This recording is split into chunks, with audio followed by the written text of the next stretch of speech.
Have you ever wondered if there's a secret language behind every conversation?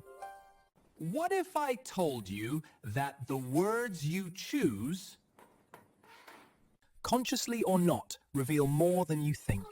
Welcome back, class. Today, we have 6 pairs of words. One side is for the boardroom or an exam paper, and the other is for chatting with your friends. Let's look at the first one. Starting things. In formal English, we use to commence. It sounds grand, doesn't it? Example, the ceremony will commence at 9 a.m. You'd use this for a wedding or a graduation.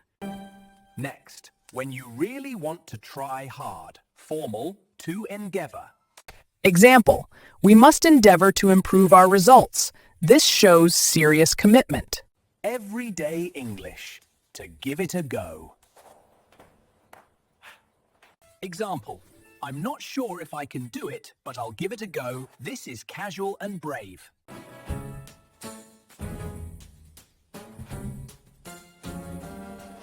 Now, connecting cause and effect.